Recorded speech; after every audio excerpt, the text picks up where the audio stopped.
Hey everyone, here is my first Astro Tidbit after the full moon, and in true Mercury retrograde fashion, this is the fourth time, not even the third time, that I'm attempting this video, and I'm going to dive in and do it. I think it's the third time I'm shooting it. Okay, and part of the problem is there's so much to say, and I'm just going to break this tidbit up into a few different things. Let me just, for this particular tidbit, let me just acknowledge the power of the full moon that we just had on March the 20th. I will say that today is the 22nd, so whatever it is that this full moon was going to hit us with, I think it has hit us with.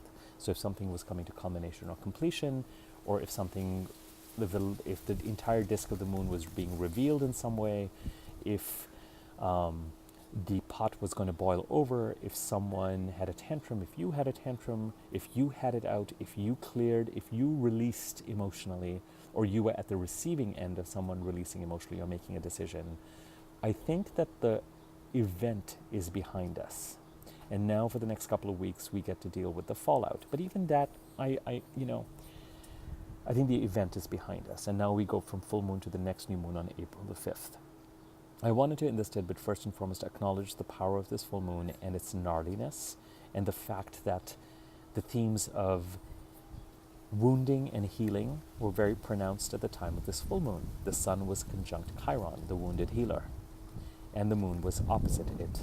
And so, to some extent, it's an open interpretation whether the sun being conjunct it meant that that particular body was active, or whether it did not have as much power. And certainly from a healing perspective, I don't know that that was as much power, as much as I think events happen that can lead to and continue to facilitate healing, even if it doesn't feel that way right now.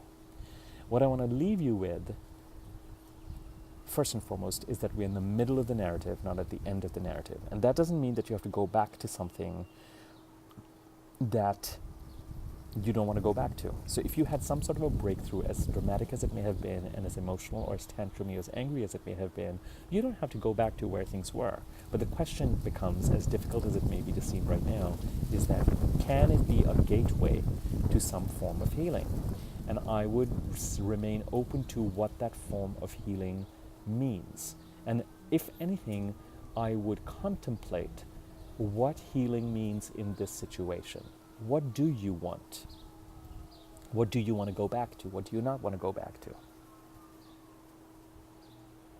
And we're talking about healing things that were crises in late 2015 and the first 3 quarters of 2016.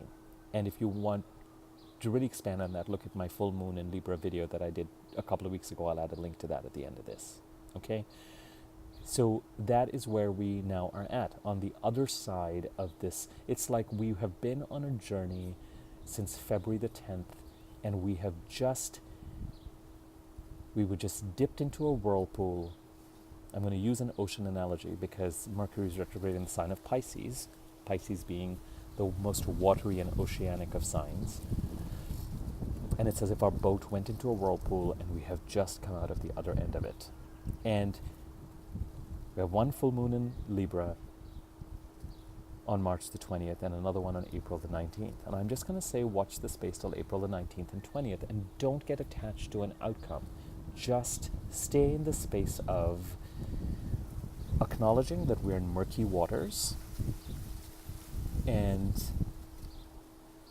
everyone is operating from a place of murkiness and not having enough information and not being in control of the situation. It's the irrational that is currently dominating. And by irrational, I don't mean solely out of control irrational. I mean that our rational minds and faculties cannot make sense of what is going on because they are compromised, because Mercury is in the sign of Pisces. Mercury, the planet that likes to make sense of things, is swimming in waters, is underwater, and is challenged, because even if it might be enjoying the swim and be looking at the eels and the dappled sunlight on the ocean roof, it's just not Mercury's comfort zone. It cannot make sense. We cannot make sense of things when the cognitive planet that makes sense of and organizes and rationalizes and gives us the tools by which we can navigate our day-to-day lives and feel a sense of confidence and comfort is swimming backwards underwater and meeting up with the ruler of Pisces, the ruler of the ocean and the underwater nebulous realms 3 times. February the 19th, Mercury met up with Pisces as it was going forward. March the 24th, a couple of days from now, it's going to meet up with Neptune again. And then April the 2nd, after it goes direct on March the 28th, it's going to meet up with Neptune the 3rd time. So we're really talking about things that are happening at a very deep-seated, deep, emotional, nebulous level. That is where people are coming from. That is where people are taking action from. That is what people are trying to make sense of and cannot. And we are either those people or we are at the receiving end of those people. So either you're murky and you're trying to catch slippery fish underwater and you cannot, let alone categorize them and see whether it's a salmon or whether it's a cod or whether it's something else. So you can't even get to how to cook it and what you want to do with it. You can't even catch it or identify it because the water is so murky. So what do you do when you're in murky water? Try not to get submerged in it. Try to feel your way through it slowly, gradually. Try to become very present. Try to get a sense of what's going on. Try to get a sense of what's going on. Understand that if you freak out because things are not making sense, that your ability to make sense is compromised because the planet that helps you make sense is compromised. That there's a reason for this retrograde because January and February things moved so fast that there may be a need to take a step back and take stock of things, and that this full moon might be bringing things to a certain type of crisis so that we can really, as we head to April the 5th and indeed to the April 19th full moon, second full moon in Libra, maybe that's when the narrative starts to reach some sort of a culmination or a completion. As I said in my full moon video, Venus, a planet that loves watery Pisces, think about The Birth of Venus by Botticelli, and think about the Venus archetype, happy to return to the ocean, happy to go for a swim, happy to look for clamshells and seashells and make the necklaces and swim with the fishies and go on a resort vacation. Venus comes in here, and hopefully after the 20th when it does, or 26th when it does, is going to help us effect some sort of healing, particularly when it comes to relationships or money issues or creativity issues. But Mercury is still going to go direct on the 28th, so I'm still looking at that April 5th new moon to help us through what's next. Anyway, we're at the 7-minute mark. I want to acknowledge the power of the full moon. I want to encourage everyone to hang in there. I want to encourage everyone, now that we're probably done with being hit by the full moon in some way, to try and take stock of where we are and not try to make too much sense of it, because if you try to make sense of what it is that this period has brought you, it's going to be like you're catching fish in murky waters with your bare hands. You're not going to be able to. So there's somewhere you have to operate from a feeling, very deep-seated feeling level that is not comfortable, because we are not underwater creatures. Some of us may be more skilled to navigate that kind of environment, but we are not underwater creatures. And right now,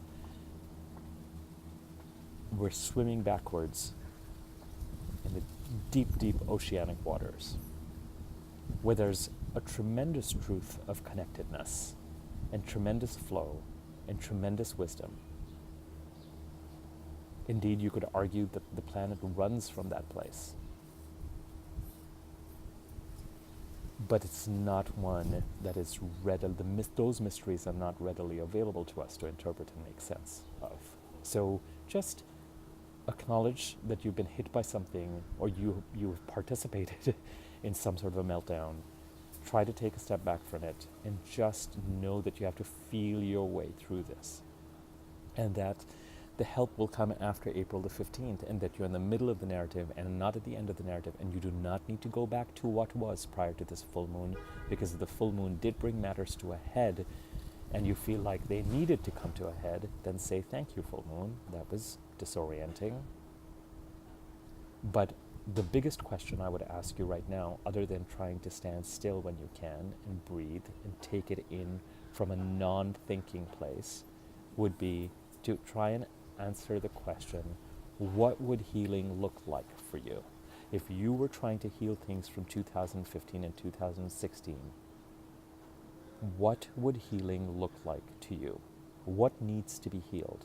and what will help you move forward, knowing that some part of it, let's just be ambitious, knowing that we can put this behind us. And that doesn't mean that you have to go back to something you don't want to go back to. That doesn't mean that you can't go back to something you want to go back to. The question is not how is the healing going to be designed. The question is, what could healing look like for you?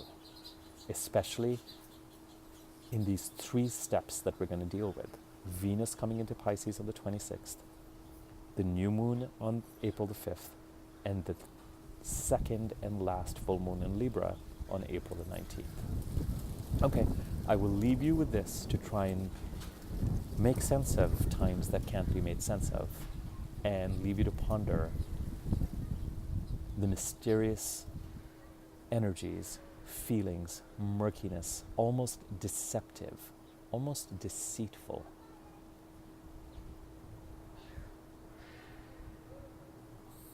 energies that we are all feeling subject to. And deceptive and deceitful either because things are happening behind the scenes or they're happening at a very deep-seated level. But perhaps most especially deceptive and deceitful because just as the mind, Mercury, can't make sense of the magician's trick, something that could be explained right now simply cannot be. And someplace where you could have information, that information is just being denied to you. And that creates disorientation. So think about how it is that you should navigate disorienting times, disorienting waters, what it would be like to wade in murky waters that are muddy and feel your way through them. And the second larger question becomes, if you look at this time as somehow linking and bringing up themes related to 2015, 2016, now that you've been hit with the crisis, really think about, okay, what could healing possibly look like for me? Okay, I'm not going to repeat myself again. I'm going to applaud the fact that I'm at the 12-minute mark. So it's a big tidbit, but it's a tidbit all the same. And I will be back in touch in a few days.